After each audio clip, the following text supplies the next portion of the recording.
Chaos. Never seen this guy's stuff before, but could be good. Chaos. Top 10 overhyped games that died on launch day. Let's see how it goes. Or what games are. Hype plays a big role in the gaming industry. Sometimes gamers hype up a project. Other times, the publishers hype it up by pumping millions of dollars into advertisements. But what about the games that were hyped up like crazy one way or another, and then they completely fell on their face? I need to chill with What's up, everybody? Jimmy or Chaos. Today, we're going to be talking about 10 overhyped games that died on launch day. These are those games that had so much buzz surrounding them leading up to the release, either from gamers on social media, creator influencers, or from publishers spamming advertisements everywhere. But then once they came out, nobody cared. So you let me know which of these overhyped games you actually played, spent money on, and then, well, you got kind of bamboozled with. Drop a like on the video. At number 10, Fallout 76. Now, I know the game is popular now, and Bethesda did a good job at reviving it. But back when it first launched, this was one of the biggest flops in gaming history. In terms of player counts and community, Fallout 76's drop-off after launch was one of the biggest ever for a video game. And the fact that it was part of such a huge franchise is actually fucking insane. I've never heard, well, I probably did back when it released, but Fallout 76 being a flop is actually insane. Cause I played that shit a fucking fuck ton, dude. A fucking fuck ton, dude. It was a good ass game, and it still is a good ass game. But we'll see how it flops. We'll see. Guys, it just made it sting a little more. Upon release, Fallout 76 barely functioned, and even when it was working, there was hardly anything to do. It was boring. It was busted. It had none of the charm the Fallout community had come to expect from Bethesda. Over the next 5 to 6 years, Bethesda did a pretty good job at getting everything back on track. They revived the community, but the initial flop of Fallout 76 was absolutely one of the biggest cases of overhype in gaming history. But yeah, definitely the years to come after Fallout 76 came out, it definitely grew a lot fucking more and definitely became a lot more popular. But I don't know if I remember it being bad or like in the beginning. I don't remember. Move on, guys. If you get anything from G2A.com, use the link below and save yourself some money. Whether you're getting a new PC game, whether you're getting gift cards, doesn't matter. Check it out. Reportedly one of the biggest AAA flops of the decade. Star Wars Outlaws. Dude, I was kind of hyped about this game. I'm not gonna lie. I've seen some trailers about it. Some people react to like some of the trailers. Shit looked pretty good, dude. Like it looked like it'd be a good ass game. Not like anything crazy, but it looked like it could be good. But when it came out, I was like, dude, nobody played this fucking game. Absolutely nobody. I was saying that the entire time. Like, I didn't even know it released. That was the thing. Yeah, nobody played this game. Decade. I have a kind of a personal history with this. Ubisoft announced this open world Star Wars game, and a lot of us were excited. Star Wars has never had a proper single-player open-world game like this, and Ubisoft seemed to be a solid choice of a company to handle it. Now, unfortunately, the game we got was pretty shallow, super repetitive. It offered basically nothing unique compared to other open-world games on the market. It also didn't help that this game launched at a time when Star Wars hype was at an all-time low, and the hype for a new AAA open-world game was actually starting to die out. Outlaws reportedly had a budget of 200 to 300 million, but only sold around 1 million copies, which is a lot of copies for sure. But it's also nowhere near the kind of numbers Ubisoft needed. That's fucked. In order to turn a profit. And that's pretty embarrassing that a Star Wars game with that much marketing was barely able to break 7 figures on the units sold. Huge swing and I mean, he says that much marketing, but I personally didn't really see much marketing of it. I mean, I've seen a couple of trailers from, you know, Twitch streamers or YouTubers like watching it. But I personally never really got any marketing stuff from this game. A huge miss from Ubisoft, and I actually got flown out by Ubisoft to play this and see it. Wow. And I'll tell you right now, aside from the game, the event was absolutely amazing. But the game, it just didn't live up. At number 8, Rainbow Six Extraction. Raise your hand if you don't remember this. Siege was one of the biggest new FPS games of the entire decade, and a few years after release, Ubisoft announced a spin-off called Rainbow Six Quarantine, but after 2020 came along, they decided, well, let's change that name. I remember this, and fucking nobody played that shit. Like, I seen it, like, on, like, a store and stuff, and I was like, what the fuck is this, dude? This isn't Rainbow Six Siege? What the fuck is this? To Rainbow Six Extraction. as opposed to being a mostly realistic tactical shooter like the rest of the franchise. Extraction was a sci-fi FPS where you played as various members of the team killing aliens and completing objectives. The gameplay was pretty basic. Various members of the team killing aliens and completing aliens, buddy, what? objectives. The gameplay was pretty basic. It also had nothing to do with Rainbow Six in the first place, which may have been why it died almost instantly on launch day. Yeah. The game peaked at less than 2,400 players on Steam and has a 30-day peak of only... I definitely think it would have done good. It was like a Rainbow Six campaign, like a Call of Duty campaign, but like, you know, Rainbow Six. I think it would have done good. Like, it has the people, like the operators, characters, agents, soldiers, for it, and definitely has a company to try and back a story behind everything, and they do. Like, the characters do have a story behind them too, so if you could have made like a whole story campaign about it, you know, a whole separate game, I think it would have been pretty good. I don't think they have any story stuff like that already. They might. Alright, they might. So don't fucking quote me on that. Only 42 concurrent players. A shout out to those 42 I think it'd do good if there's a story thing. people. Ubisoft has been having a lot of financial trouble over the last few years, and Extraction was one of the first big budget flops that set them on that downward spiral. At number 7, Marvel's The Avengers. This should have been a slam dunk. A live service game starring What? the Avengers that would only be coming out. What the fuck is this, dude? There's a Marvel Avengers game? When? This should have been a slam dunk. A live service game starring the Avengers that would only be coming out a couple years after Avengers Infinity War and Endgame. This What the fuck? I've never heard of this in my life. should have been a smash hit, but it was mishandled I've never heard of this in my life. But it looks good. Like, what? at basically every Even though the quality is shit, just in the video. Oh my god. It looks good. opportunity in every corner. It ended up being a massive letdown, and Square Enix ended up dropping support for it way ahead of schedule. Instead of making the characters look like their movie counterparts or leaning into more comic book inspired aesthetics, What? the game decided to use realistic graphics and character models, but really ugly stunt doubles for all the iconic heroes, which that's just a strange choice. The game also I mean, it sounds good. A realistic Avengers? Come on, it sounds good. I don't know. launched full of technical issues, and the optimization problem I feel like, if anything, they probably should have did a Fantastic Four realistic one first before doing an Avengers. Just to kind of, you know, dip your feet in the water, see how it goes, learn from it. were across every platform. It also didn't help that the gameplay was repetitive and boring.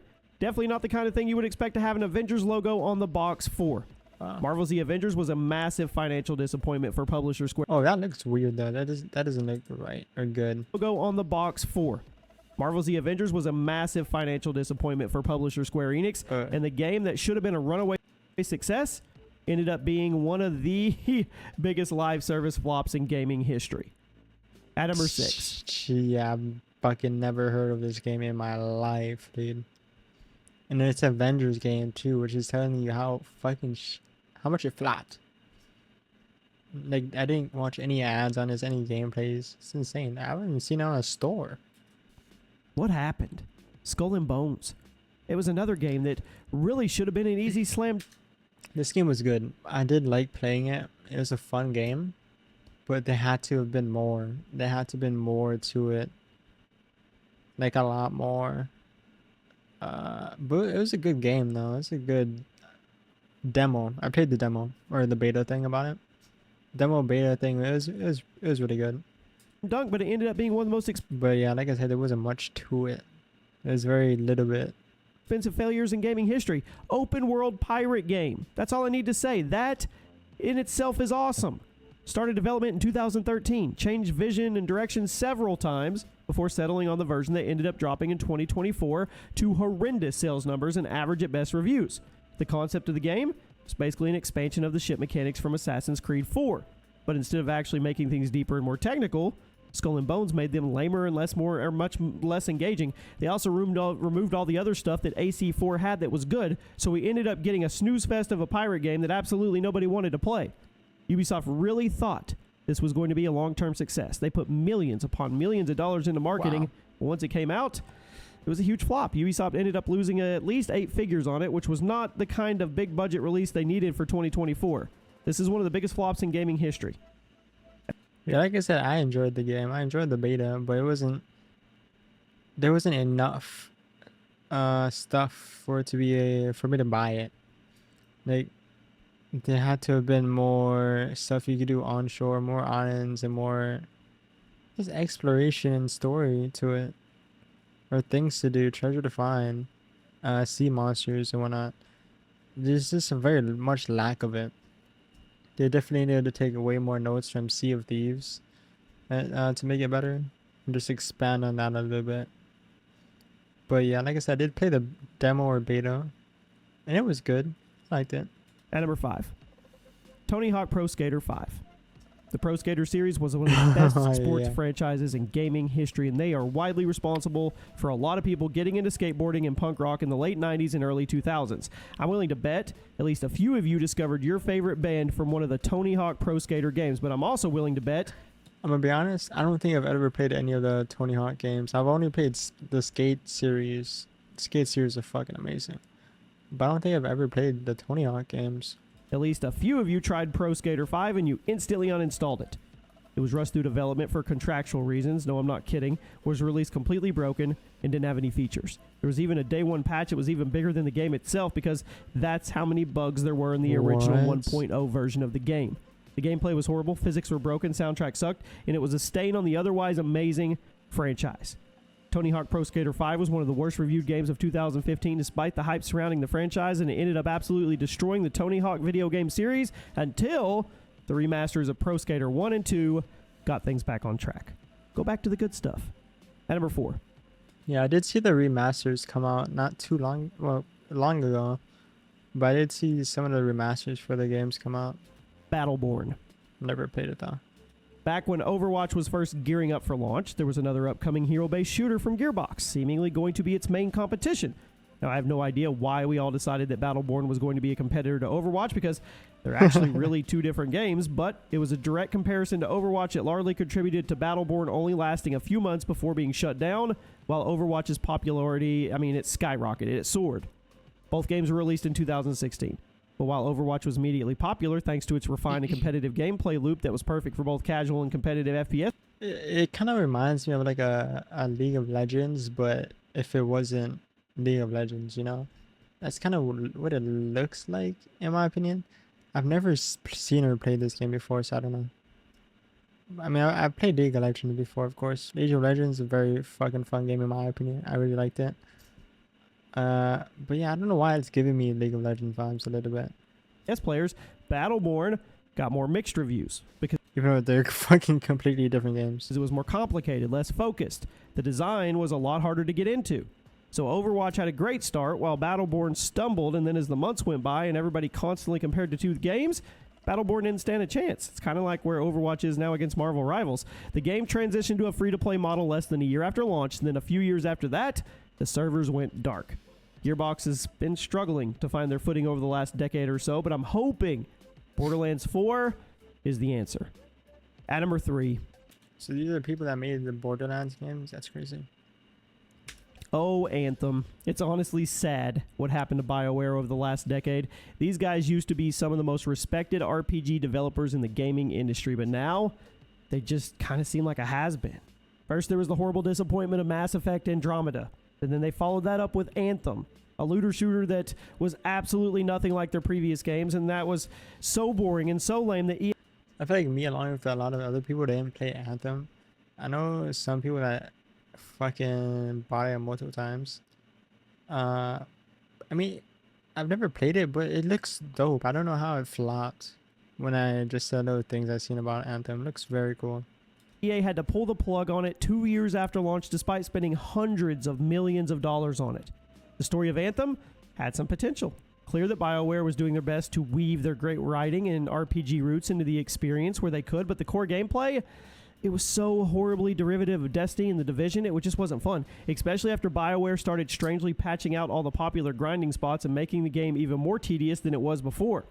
Anthem did have a small, loyal community of dedicated fans for a while, but it only took a few months for everyone to see this game was beyond saving. It stumbled hard on its way out the door by providing forgettable gameplay and so many technical issues across all platforms that there wasn't any recovering from the start, especially while games like Warframe and Destiny 2 were just absolutely crushing it.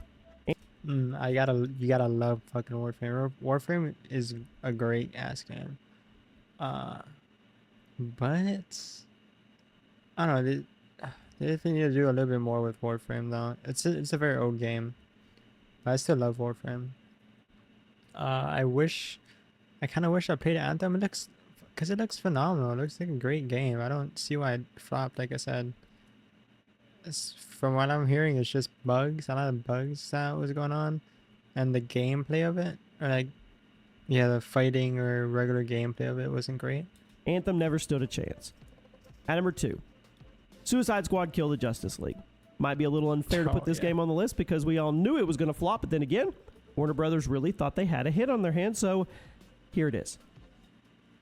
I thought it would have been good. I'm pausing shit ton, I know, but you kind of gotta pause when there's different games hopping up every now and again. But I thought it was gonna do good because I didn't know what the game was. Like, I only seen the cinematic trailers here and there, and from that, and like the slight little gameplay I seen, I thought it was gonna do fucking phenomenal. Like, I thought it would play so good.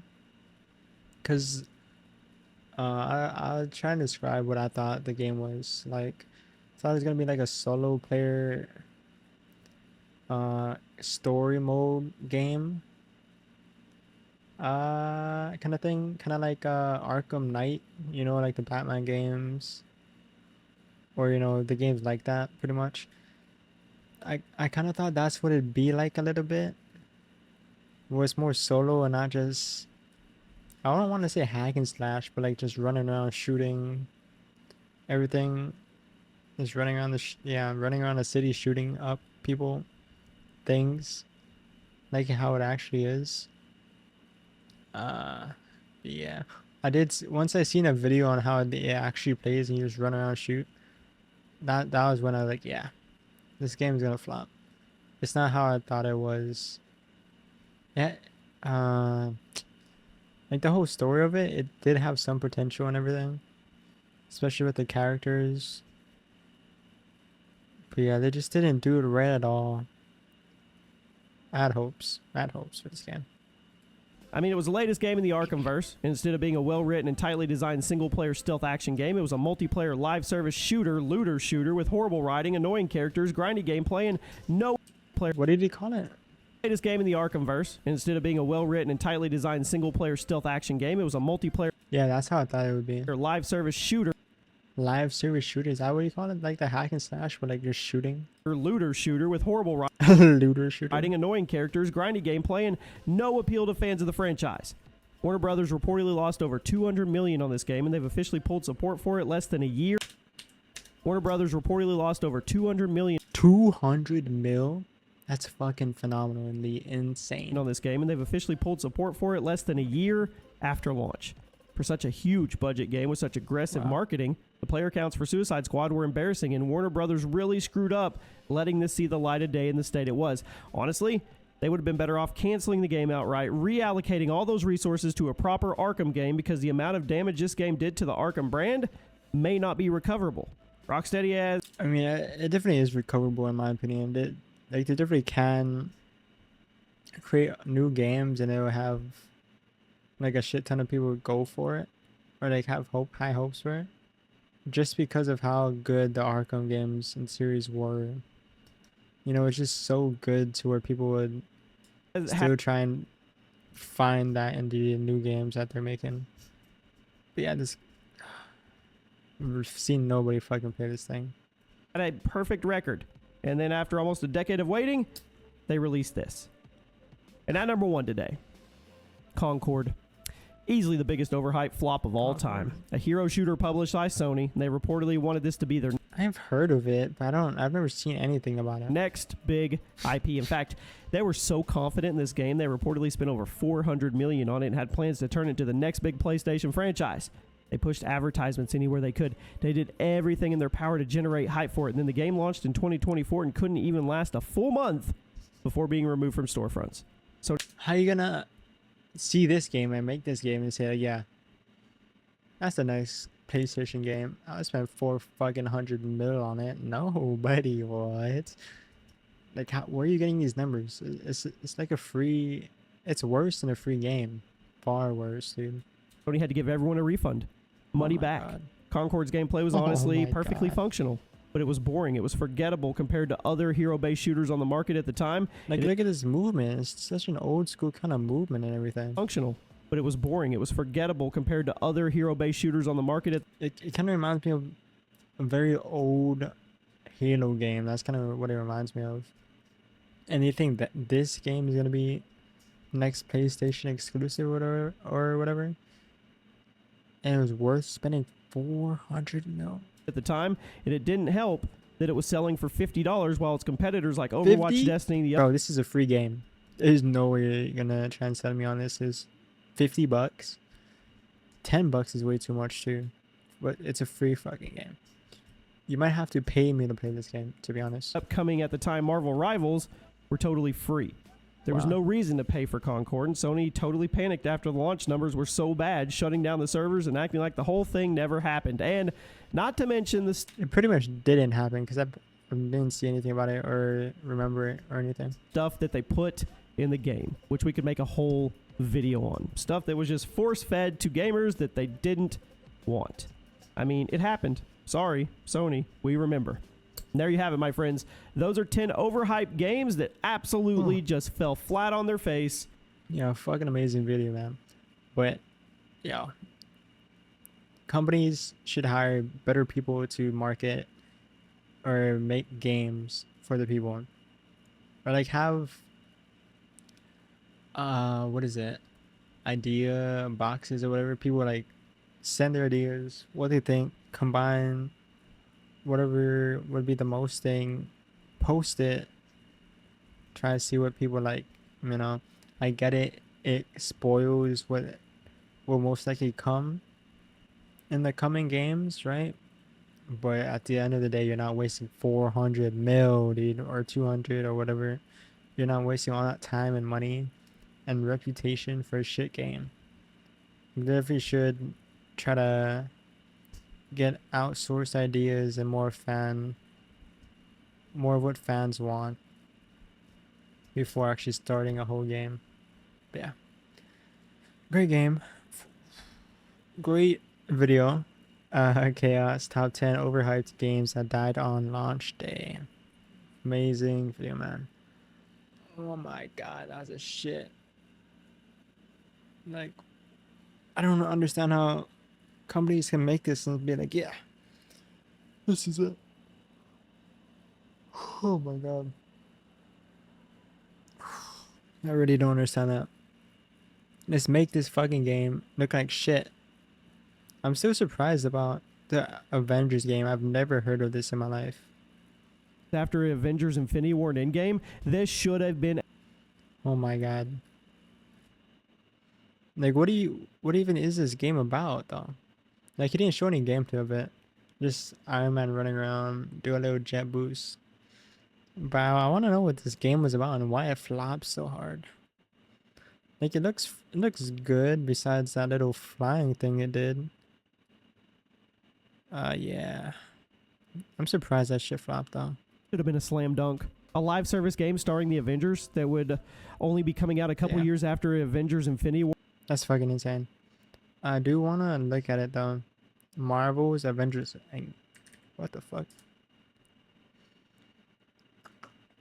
Marvel's Avengers. I need to subscribe to more people on this channel.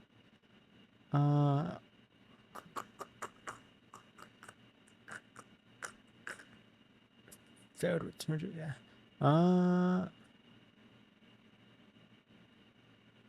Marvel's Avengers Assemble. What is that? Is this it? We're gonna do the tactical sprint for this one. All right. 3, 2, 1, go. I'm gonna just do this. I'm gonna let you catch up with it. Then I'm gonna pop it. Holy, even when I didn't even pop my thing and I still, oh, that's kind of crazy. So we go. I mean, the game looks cool, right? It looks cool. But that little thing they did kind of reminds me of Warframe. People racing in Warframe, seeing how fast, who's faster. Actually good now. Yeah, we'll see. Well, 10 features a lot of very, very fun mechanics, including you will actually pretty well made as, especially now that you have access to all these different costumes, takedowns, nameplates, and just modes. Now I have a problem. A lot of the things that were incredibly annoying and anti-consumer from the perspective of microtransactions up the wazoo, and the fact that it went ahead and also had a lot of things like, for example, not rewarding you for doing the OLT multiple times over. It would limit you to go on ahead and only on that you to your liking, powering up your characters as you see fit, and feeling when you have new suits that I didn't have access to. I think that than original bucks for a brand. This is the best that this game has been, and I would definitely. It looks good. Like, I don't know. I'm watching it. It looks good. If it could be better a little bit, but it looks good. I don't see why it flops. Encourage those of you, especially if you're a comic book fan, to go on ahead and Hey, look at that. That looks pretty get good. this game in order to make sure that you get a chance to experience it. I mean, it looks good, but also does kind of look like it came out long bit ago. This is how everything's laid out. Especially because keep in mind that, of course, very, very soon in 2023, this game will no longer even be sold digitally. So I would definitely encourage you, if you're especially a comic book fan, to add this to your collection the fuck so is that you that? don't regret it later and you have a chance to actually experience Who it. was that, dude? In fact, I believe at the time of the recording of this video, the game is currently for sale on the Humble store, I want to say, which is like What? the Indie Humble bundle. And I believe they're selling it for as low as like $7.99, so you can get it for $8, Wow. which is a pretty stellar deal. I mean, that's like the price of what, 2 or 3 coffees. So I definitely would go on ahead and at least pick it up for. Fucking price of 1 Starbucks. Yeah. I mean, like I said, it looks good, but for a long time ago, probably when it came out. I don't know, when did it come out? Marvel's Avengers. Release date. Oh, wait.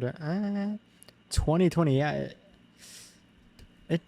it does remind me of the 2020 games, I think. Yeah. So it looks like it'd be good for that time, though. I don't know why it flops. I really don't. But yeah. New video.